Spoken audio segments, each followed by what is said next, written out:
പാഠം 1000. നന്ദിയോടെ, സ്നേഹപൂർവം.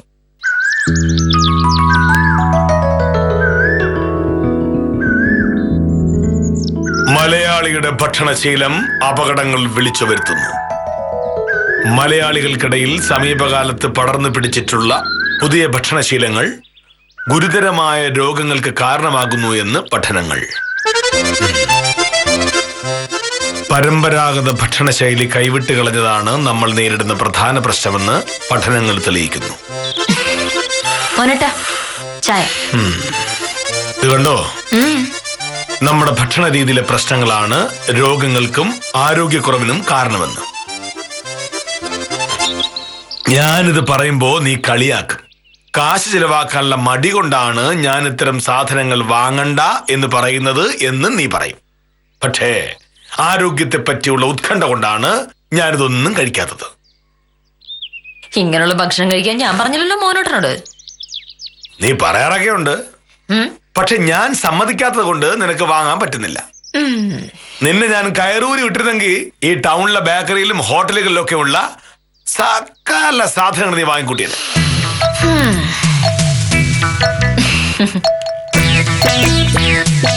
ശശി എന്താ ഈ നേരത്ത്? രാവിലെ പത്രം കൊണ്ടുവന്നല്ലേ? ശശി എന്നെ കാണാൻ വരുന്നതാ. എന്തിന്? ബേക്കറിലെ പുഷ്കരം കൊടുത്തുവിട്ട ലഡുവും ജിലേബിയാണ് ശശിയുടെ കയ്യില്. നമസ്കാരം സാർ.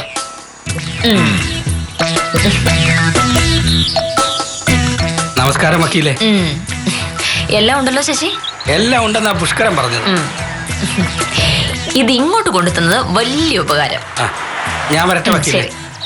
സാറേ ഞാൻ വരട്ടെ.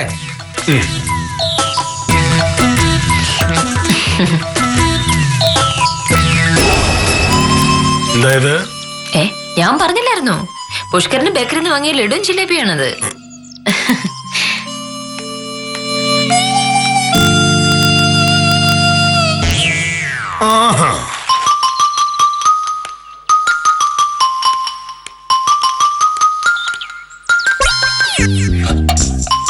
ഭാമേ, ഞാൻ പറയുന്ന ഒരു കാര്യവും നീ അനുസരിക്കില്ല എന്ന് നിശ്ചയിച്ചിരിക്കണോ?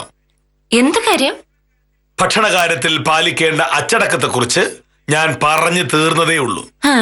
അപ്പോഴേക്കെന്താ പുഷ്കറിന്റെ ബേക്കറിയിലുള്ള ലഡുവും ജിലേബിയായിട്ട് ശശി വന്നിരിക്കുന്നു. എന്താണ് ഇതിനർത്ഥം? മോഹനയുടെ ഭക്ഷണശീലത്തിന്റെ കാര്യം പറഞ്ഞത് ഇപ്പോഴല്ലേ? അതെ, ലഡുവും ജിലേബി ഇന്നലെ പറഞ്ഞു വെച്ചതാണ്. അതുകൊണ്ട് ഇന്നലെ നീ പറഞ്ഞു വെച്ചു എന്ന് സംഭവിച്ചു. പക്ഷേ ഇന്ന് രാവിലെ ഞാൻ നിന്നോടൊരു കാര്യം പറഞ്ഞുകൊണ്ടിരിക്കേ ഇന്നലെ പറ്റിയ തെറ്റ് നീ തിരുത്താനായിരുന്നു ശ്രദ്ധിക്കേണ്ടിയിരുന്നത്. എന്നുവെച്ചാ ലഡുവും ജിലേബിയുമായി ശശി വന്നപ്പോ നീ പറയണമായിരുന്നു, ശശി ഞാനിത് പറഞ്ഞിരുന്നു എന്നുള്ളത് ശരിയാണ്, പക്ഷേ ഇപ്പൊ എനിക്ക് മനസ്സിലായി ഇത്തരം ഭക്ഷണങ്ങൾ കഴിക്കുന്നത് നല്ലതിനല്ല എന്ന്. അതുകൊണ്ട് ഇത് തിരിച്ചു കൊണ്ടുപോയിക്കൊള്ളൂ, എനിക്കിത് വേണ്ട എന്ന്. നീ അത് ചെയ്തോ? വിദ്യാലക്ഷ്മിയുടെ ആവശ്യത്തിന് വിദ്യാലക്ഷ്മി ഓർഡർ ചെയ്ത് ലഡുവും ജിലേബിയാണിത്. രാവിലെ ചെല്ലുമ്പോ ഇതൊന്ന് വാങ്ങിക്കൊണ്ട് ചെല്ലാമെന്ന് വിദ്യ എന്നോട് ചോദിച്ചു. ഞാനത് സമ്മതിച്ചു. വിദ്യ ഓർഡർ ചെയ്ത ലഡു വേണ്ടെന്ന് ഞാൻ എങ്ങനെ പറയും? ഒന്നും പറയാനില്ലേ?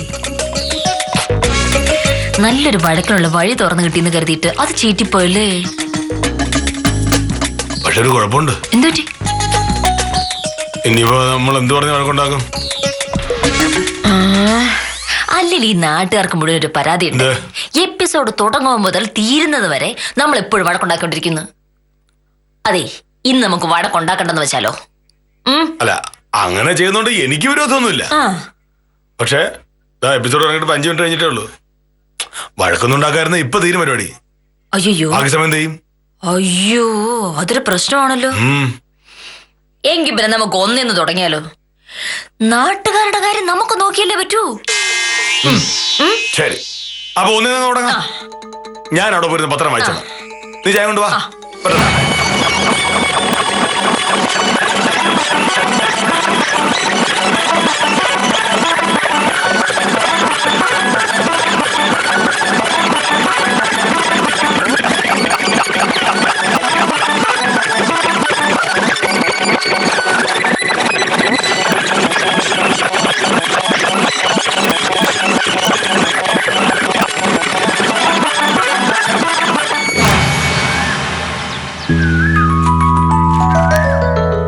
രാജ്യത്ത് സാമ്പത്തിക പ്രതിസന്ധി ഉണ്ടായേക്കാമെന്ന് ധനകാര്യ വിദഗ്ധർ പറയുന്നു.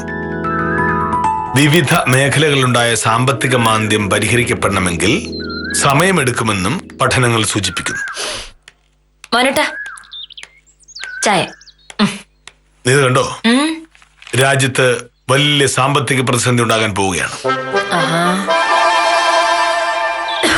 വളരെ സൂക്ഷിച്ച് പണം ചെലവാക്കിയില്ലെങ്കിൽ വിവരമറിയും എന്നർത്ഥം. അതിന് നമ്മളിപ്പോ പണമൊന്നും ചെലവാക്കുന്നില്ലല്ലോ മോനേട്ടാ. ഈ കേരള സംസ്ഥാനത്തിലെ ഏറ്റവും ചെലവ് കുറവുള്ള വീടല്ലേ ഇത്? നിന്റെ ശബ്ദത്തിൽ ഒരു പരിഹാസമുള്ളത് ഞാൻ ശ്രദ്ധിക്കുന്നു. പക്ഷേ ഇതൊന്നും കൊണ്ട് എന്റെ അഭിപ്രായം അതാ എനിക്കറിയാലോ. മോഹനേട്ടന്റെ അഭിപ്രായങ്ങൾ മാറ്റുന്നതിനെക്കാട്ടും നല്ലത് അറബിക്കടലിലെ വെള്ളം കുടിച്ചു പറ്റിക്കുന്നതാണല്ലോ.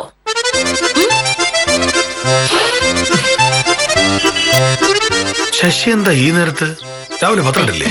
ഞാൻ പറഞ്ഞിട്ട് വരുന്നതാ. എന്തിനാ? ശശിയുടെ കയ്യിൽ ഒരു പാക്കറ്റ് ഇരിക്കുന്ന കണ്ടോ? പുഷ്കരന്റെ ബേക്കറിയിൽ നിന്ന് വാങ്ങി കുറച്ച് സാധനങ്ങളാ. അതിവിടെ കൊണ്ടുതരാനാണ് ശശി വരുന്നത്. എന്ത് സാധനം? ബേക്കറി നമ്മൾ എന്തൊക്കെയാ വാങ്ങുക? ലഡു, ജിലേബി, കേക്ക്, അങ്ങനെയുള്ള സാധനങ്ങള്. ഇന്നലെ വൈകിട്ട് കോടതിയിൽ നിന്ന് വരുന്ന വഴി ഞാൻ പറഞ്ഞിട്ട് പോന്നതാ. നമസ്കാരം സാർ.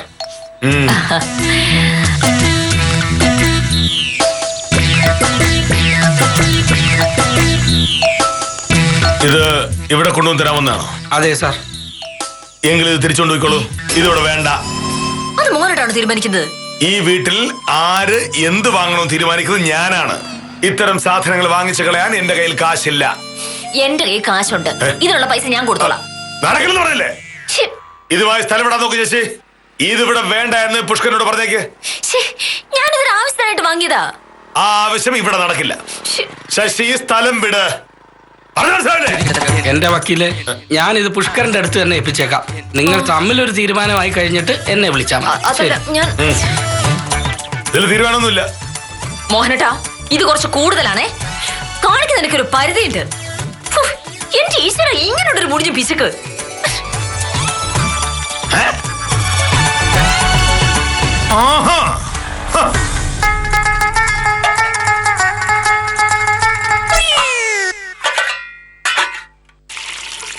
ഒരു കാര്യം കാരണസഹിതം പറയുമ്പോ നിനക്ക് മനസ്സിലാവത്തെന്താണ് ഭാമേ? കയ്യിലുള്ള പൈസ തോന്നും പോലെ ചെലവാക്കിയ നാളെ പൈസക്ക് ഒരു ആവശ്യം വരുമ്പോ നമ്മൾ എന്ത് ചെയ്യും? നാളെ പൈസക്ക് എന്താവശ്യം വരാനാ മോഹനേട്ടാ? സാധാരണ മനുഷ്യർക്കുണ്ടാവുന്ന സകല ആവശ്യങ്ങളും മോഹനേട്ടനെ സംബന്ധിച്ചിടത്തോളം ദൂർത്താണല്ലോ. അപ്പൊ പിന്നെ ഈ ജന്മത്ത് ഒരു രൂപ നമുക്ക് ചെലവാക്കേണ്ടി വരില്ല. എല്ലാ വീട്ടിലും പണം തോന്നും പോലെ ചെലവാക്കി കുടുംബം നശിപ്പിക്കുന്നത് ഭർത്താക്കന്മാരാ. ഇവിടെ നേരെ തിരിച്ച് ഒരു രൂപ പോലും കളയാതെ ഞാൻ സൂക്ഷിക്കുന്നു. നീ നിനക്ക് തോന്നുന്ന പോലെ ചെലവാക്കുന്നു. ഇങ്ങനെ പോയാൽ നമ്മൾ കുത്തുവാള എടുക്കാൻ ഒരു താമസം ഉണ്ടാവില്ല.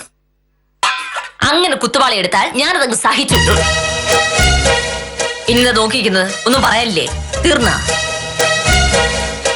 ഇനിയിപ്പോ കഥ മുമ്പോട്ട് വേണമെങ്കിൽ ഉത്തമം വരണ്ടേ? ഉത്തമം വരേണ്ട സമയം കഴിഞ്ഞാലോ? അല്ലേ ഉത്തമൻ ഇങ്ങനെ മോഹനേട്ടാ? സമയനഷ്ട എന്ന് പറഞ്ഞൊരു സാധനമേ ഇല്ല. ഇതിനൊക്കെ ഒരു കണക്കില്ലേ? അന്ന് ഉത്തമനോട് സംസാരിച്ചിട്ട് ഞാൻ തിരിച്ചു വരും. നിന്നോട് പറയാനുള്ള എന്റെ മറുപടി ഞാൻ അപ്പൊ പറയും. അത്ര നേരം ഞാൻ എന്ത് ചെയ്യും? പാത്രം കഴിക്കൊണ്ടിരിക്കാം. നമസ്കാരമുണ്ട് സാർ. നമസ്കാരം. വക്കീൽ എവിടെ സാറേ? ഉത്തമം വന്ന് എന്നെ കാണാനാണോ വക്കീലിനെ കാണാനാണോ? വന്നത് സാറിനെ കാണാനാണ്. പക്ഷെ ഇതുവഴി വരണമെന്ന് വക്കീൽ പറഞ്ഞിരുന്നു. അതുകൊണ്ടാണ് ഞാൻ ചോദിച്ചത് വക്കീൽ എവിടെയെന്നേ. എന്നെ കാണാൻ വന്നത് എന്തിനാണെന്ന് പറയൂ. സാറേ, ആ ദാമോദര ചേട്ടന്റെ കൈവശാവകാശ സർട്ടിഫിക്കറ്റിന്റെ കാര്യം പറയാനാണ് ഞാൻ വന്നത്.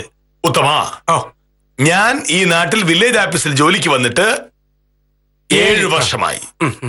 അന്ന് മുതൽ ഞാൻ നിങ്ങളോടൊക്കെ പറയുന്നതാണ്, നിയമം വിട്ട് ഒരു കാര്യത്തിനും മോഹനകൃഷ്ണൻ സാർ കൂട്ടു നിൽക്കില്ല.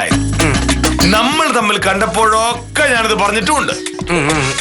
ഇത്രയും ആവർത്തിച്ച് പറഞ്ഞിട്ടും നിങ്ങൾക്ക് ഇത് മനസ്സിലാകാത്ത എന്താണ്? നിങ്ങൾക്കത് മനസ്സിലാകാത്തത് കൊണ്ടാ ഞാൻ ഇതേ വാചകം വീണ്ടും വീണ്ടും വീണ്ടും വീണ്ടും പറഞ്ഞുകൊണ്ടിരിക്കുന്നത്. അല്ല, അത് ശരി തന്നെയാണ് സാർ പറയുന്നത്. നമസ്കാരം വക്കീൽ. നമസ്കാരം. വക്കീൽ എന്തിനാ എന്നെ കാണണമെന്ന് പറഞ്ഞേ? പറഞ്ഞ സമയത്ത് ഒരു കാര്യം ഉണ്ടായിരുന്നു. പക്ഷേ ആ പരിപാടി വില്ലേജ് ഓഫീസർ പൊളിച്ചു.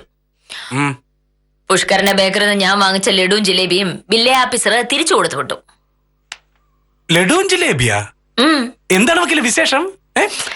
ഒരു ലഡു ജിലേബി കഴിക്കാൻ അങ്ങനെ വല്ല വിശേഷം വേണോ ഉത്തമ? പക്ഷേ എന്തായാലും സംഗതി ചീറ്റി. മോഹനേട്ടന്റെ മഹത്തായ പിശു കാരണം അത് ഗോവിന്ദ. ഇനിയിപ്പോ ഞാൻ മോഹനേട്ടൻ ഷർട്ട് തേക്കാൻ പോവാണ്. ആ സമയത്താണല്ലോ സാധാരണ മോഹനേട്ടൻ എന്റെ കുറ്റം പറയാറുള്ളത്. അത് നടക്കട്ടെ. സ്ഥിരമായി നടന്നു വരുന്ന ഏർപ്പാടുകൾ ഇന്നായിട്ട് മുടക്കണ്ട. ശരി, നടക്കട്ടെ. സാറേ, എന്തോ കാര്യമായിട്ടുണ്ടല്ലോ.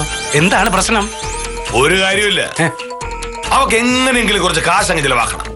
അതിനായിട്ട് ഓരോരോ വഴികൾ കണ്ടെത്തുകയാണ്. പക്ഷെ ഞാനത് സമ്മതിക്കുമെന്ന് അവൾ സ്വപ്നത്തിൽ പോലും കരുതണ്ട. അതെനിക്കറിയാലോ സാറേ. സാറാരാ മോൻ? എന്നാ പിന്നെ ഞാൻ വരട്ടെ സാറേ. പിന്നെ ആ ദാമോദരൻ ചേട്ടന്റെ കൈവശാവകാശ സർട്ടിഫിക്കറ്റിന്റെ കാര്യം നടക്കില്ല. എനിക്കറിയാം, ഇത് എത്രയോ കൊല്ലം കൊണ്ട് കേട്ടോണ്ടിരിക്കുന്നത്. ശരി സാർ, ഓക്കെ.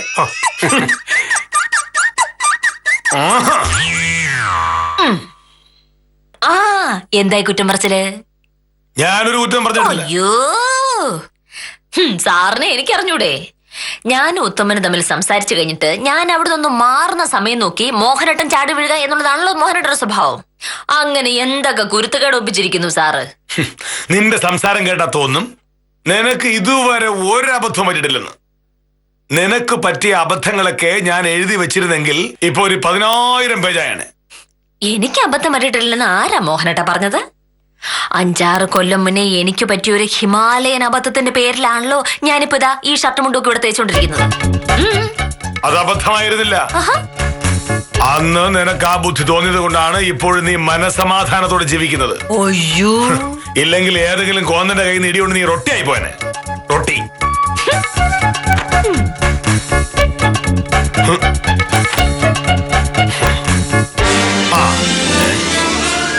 ഒന്നില്ലേ? ഇതോടെ പോയി എന്താ നീ തന്നെ പറയാനത്തെ? എങ്ങോട്ട്? ഇവിടെ നിന്ന് സംസാരിച്ചിട്ട് ഞാൻ അപ്പുറത്തേക്ക് പോകുമ്പോ നീ സാധാരണ എന്നെ പറയുന്നില്ലേ പതിവ്? എന്താ നീ വരാത്തത്? ഞാനൊരു ഷർട്ട് തേച്ചോണ്ടിരിക്കല്ലായിരുന്നോ? ഷർട്ട് തയ്ക്കുന്നതാണ് വലിയ കാര്യം. എല്ലാ കാര്യത്തിനും ഒരു ചട്ടവും നീതിയൊക്കെ ഉണ്ട്. അതൊക്കെ തോന്നുമ്പോ മാറ്റാനൊന്നും പറ്റില്ല. മോനോട് ഇപ്പൊ വേണ്ട. വാ, വരാൻ പറഞ്ഞു വന്നോളാം. ബാക്കിയോടെ പറഞ്ഞു തീർക്കാം. വാ, ഓടി വാ, വേഗം വാ. ഇവിടെ പറഞ്ഞോ. എന്താ അവിടത്തേക്ക് നിന്നല്ലോ?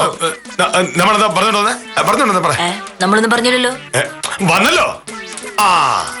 നമ്മുടെ കല്യാണത്തിന്റെ കാര്യം. എന്നെ പോലെ പരമയോഗ്യനായ ഒരു ഭർത്താവിനെ കിട്ടിയതാണ് നിന്റെ മഹാഭാഗ്യം. ശരി ശരി, ആയിക്കോട്ടെ, എനിക്കൊരു തർക്കമില്ല. പക്ഷേ മോഹനേട്ടൻ വേറൊരു പെണ്ണിനെ കിട്ടിയിരുന്നെങ്കിൽ മോഹനേട്ടന്റെ അവസ്ഥ എന്താവുമായിരുന്നു? എന്താവാൻ? ഞങ്ങള് സുഖമായിട്ടങ്ങ് ജീവിച്ചനെ. അയ്യോ, ഞങ്ങൾ എന്നുള്ള ആ പ്രയോഗം വേണ്ട. കാരണം മോഹനേട്ടന് മുഷ്ക സഹിച്ച് ഒടുവിൽ ക്ഷമകെട്ട് ആ പെണ്ണ് മോഹനേട്ടനെ ചായയിൽ വിഷം കലക്കി തന്നു കൊന്നിട്ട് ജയിലിൽ പോലോ. കൃത്യസമയത്ത് ഞാൻ വന്ന് ചാടിയതുകൊണ്ട് ഏതോ ഒരു പെണ്ണ് രക്ഷപ്പെട്ടു. അങ്ങനെ മാത്രം ഇതിനെ കരുതിയാ മതി. അങ്ങനെ കരുതാൻ എനിക്ക് മനസ്സില്ല. വേണ്ട. ഇപ്പൊ പക്ഷെ മോഹനേട്ടൻ ചെയ്യാൻ പറ്റുന്നത് പോയി കുളിച്ച് മിടുക്കനായിട്ട് വരിക എന്നുള്ളതാ. അപ്പോഴേക്കും ആ ഷർട്ട് കൂടെ ഞാൻ തേച്ച് വെക്കും. അതെടുത്തിട്ടുകൊണ്ട് വന്നിട്ടുണ്ടെങ്കിൽ കഴിക്കാനുള്ളത് ഞാൻ തരും. അതും കഴിച്ച് വേഗം ആഫീസിൽ പോയാട്ടെ. ഇനി അവിടെ ചെന്ന് അവിടെയുള്ളവരെ മര്യാദ പഠിപ്പിക്കാനുള്ളതല്ലേ. അവര് കാത്തിരിക്കായിരിക്കും.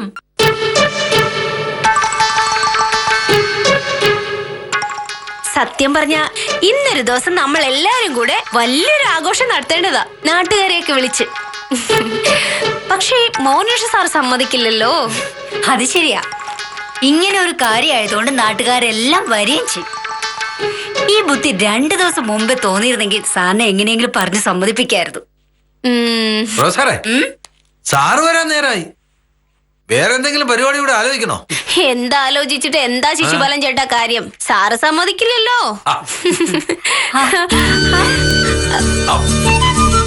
നമസ്കാരം സാർ. നമസ്കാരം സാർ.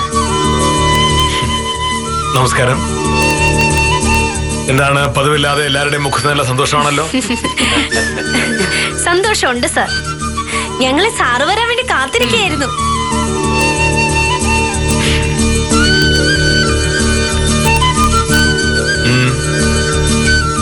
എന്താ കാര്യം?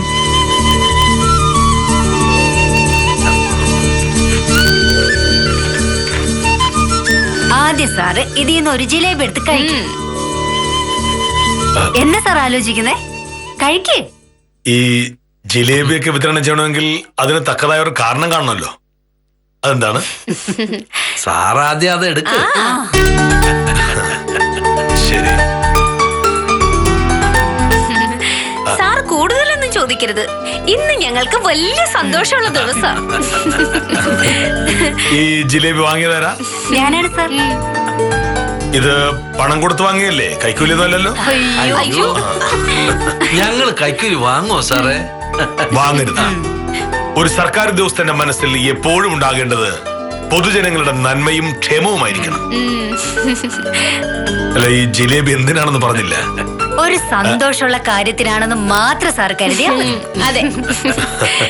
കഴിക്കൂ സാർ, കഴിക്കൂ. നിങ്ങൾ കഴിച്ചോ? കഴിക്കാം. കഴിക്ക്, എടുക്ക്. ദാ. Thank you. കഴിക്ക്.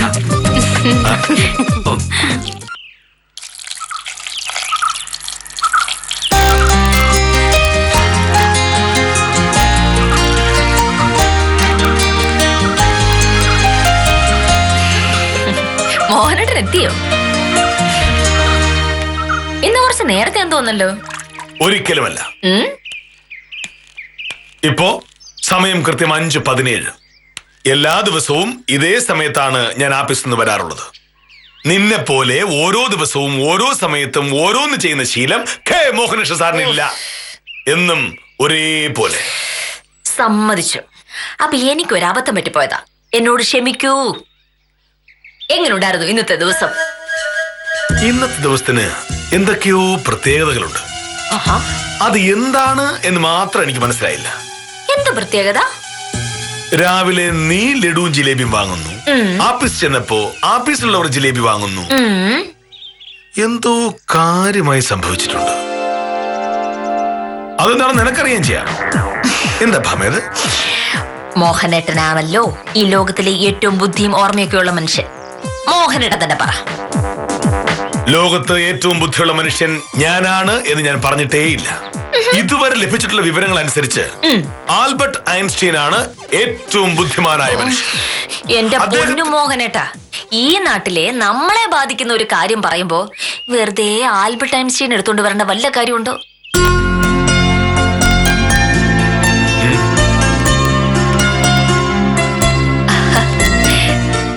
ഗംഗാധര സാറാണല്ലോ. സാറെന്താ ഇന്നേരത്ത്? മോഹനേട്ടോട് ആഫീസ് കാര്യമെല്ലാം പറയാൻ വരുന്നതായിരിക്കും. ഏയ്, എങ്കിൽ വിളിച്ചു പറയായിരുന്നല്ലോ. ഇത് ആഫീസുകാരൊന്നുമല്ല. എന്തൊക്കെയുണ്ട് മോഹനകൃഷ്ണ വിശേഷങ്ങൾ? ഒന്നുമില്ല സാർ, സുഖമായിട്ടിരിക്കും. സത്യഭാമയ്ക്കോ? ഓ, സുഖം സാർ. അകത്തേക്ക് ഇരിക്കാം. ഞാനൊരു ചായ എടുക്കാം. മോഹനേട്ടൻ ചായ കുടിച്ചില്ല. ചായ കുടിക്കാം. ആദ്യം അല്പം മധുരമാകാം. ഇത് ഞാൻ നിങ്ങൾക്കായി വാങ്ങിയതാ. കുറച്ച് ലഡുവാ. എന്താ ഇങ്ങനെ അന്തം വിട്ട് നോക്കുന്നേ? ഇന്നത്തെ ദിവസത്തിന് ഒരു പ്രത്യേകതയുണ്ട്. എല്ലാവരും അത് തന്നെ പറയുന്നു. പക്ഷേ എന്താണെന്ന് എനിക്ക് മനസ്സിലായില്ല. മോഹനകൃഷ്ണൻ വില്ലേജ് ഓഫീസിൽ ഓഫീസറായി ഈ നാട്ടിൽ വന്നിട്ട് ഇന്ന് 7 കൊല്ലം തികയാ.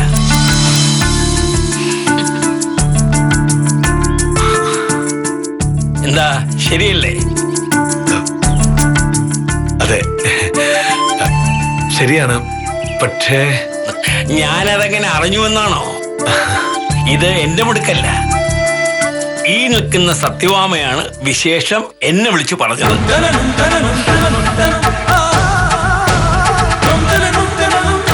സർക്കാർ ഉദ്യോഗസ്ഥർ പല നാടുകളിൽ പല കാലങ്ങളിൽ ജോലി ചെയ്യുന്നവരാണ്.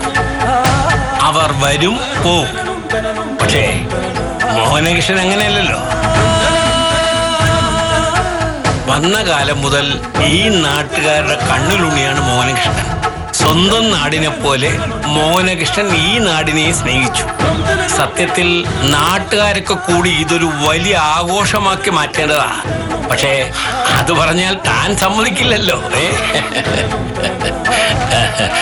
ഇത് എന്റെ സ്ഥാപനത്തിലെ കുട്ടികളുടെ വകയായ ഒരു സമ്മാനമാണ്. വലിയ സമ്മാനങ്ങളൊന്നും വാങ്ങിത്തരാനുള്ള കഴിവ് ഞങ്ങൾക്കില്ലല്ലോ. പക്ഷേ ഒന്നും തരാതിരിക്കാനും പറ്റില്ല.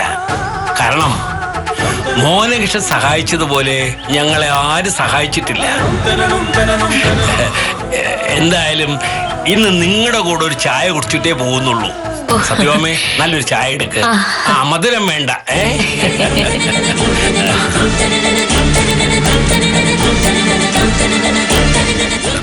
നീ ഇതെങ്ങനെ അറിഞ്ഞു? മോഹനേട്ടന്റെ പഴയ ഡയറി അടിച്ചു മാറ്റി വായിച്ചു നോക്കിയപ്പോഴാണ് ഈ ഡേറ്റ് ഞാൻ കണ്ടത്. അപ്പൊ പിന്നെ ജനുവരി 4 ആവാനായിട്ട് ഞാൻ കാത്തിരിക്കയില്ലായിരുന്നു. അപ്പൊ ആഫീസിലുള്ളവര് ഞാൻ തന്നെയാണ് വിളിച്ചു പറഞ്ഞത്.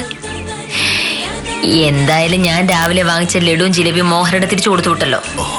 എല്ലാവർക്കും കൊടുക്കാനുള്ളതുണ്ടായിരുന്നു അതിനകത്ത്. ഒടുക്കത്തെ പിച്ചു കാരണം അത് നടന്നില്ല. പിന്നെ അവരെ വിളിച്ചു പറയല്ലാതെ പിന്നെ ഞാൻ എന്ത് ചെയ്യും? നിനക്ക് രാവിലെ സത്യം പറഞ്ഞായിരുന്നു. എല്ലാ സത്യവും അങ്ങനെ നേരത്തെ വിളിച്ചു പറയാൻ പാടില്ല മോനട്ടാ. ചില കാര്യങ്ങൾ നമ്മൾ ഒളിച്ചു വെക്കണം. അപ്പോഴല്ലേ കഥയിൽ സസ്പെൻസ് ഉണ്ടാവുകയുള്ളൂ. കഥയിൽ സസ്പെൻസ് ഇല്ലെങ്കിൽ കാഴ്ചക്കാർ എഴുന്നേറ്റ് പോവില്ലേ?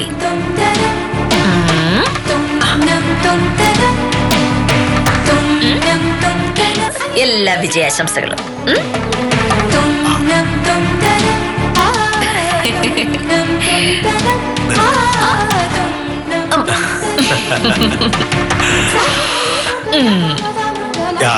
ഈ കഥയുടെ ഒരു കുഴപ്പമെന്ന് അറിയാമോ? നമ്മൾ കഥ തീർത്ത് കഴിഞ്ഞാലും അതിന്റെ ഗുണപാഠം പറയാനായിട്ട് ഒരാൾ വരും. അതും കൂടി കഴിഞ്ഞാലേ കഥ തീർക്കാൻ പറ്റൂ. അതെ, എങ്കിൽ പിന്നെ ഗുണപാഠം തുടങ്ങട്ടെ. സ്നേഹിച്ച് കലഹിക്കുകയും കലഹിച്ച് സ്നേഹിക്കുകയും ചെയ്യുന്ന ഈ വിചിത്ര ജീവികൾ മലയാളി ജീവിതത്തിന്റെ ഭാഗമായി കഴിഞ്ഞു. ഇവരെ ഇരു കൈയും നീട്ടി സ്വീകരിച്ച് ഇവർക്കായി കാത്തിരിക്കുന്ന പ്രിയപ്പെട്ട പ്രേക്ഷകർക്ക് 1000 നന്ദി. ഞങ്ങളെ സ്വീകരിച്ച, സ്നേഹിച്ച, സ്വന്തമാക്കിയ എല്ലാവർക്കും നന്ദി. ഇനിയും ഞങ്ങൾ ഇവിടെ തന്നെ ഉണ്ടാകും. കാത്തിരിക്കുക.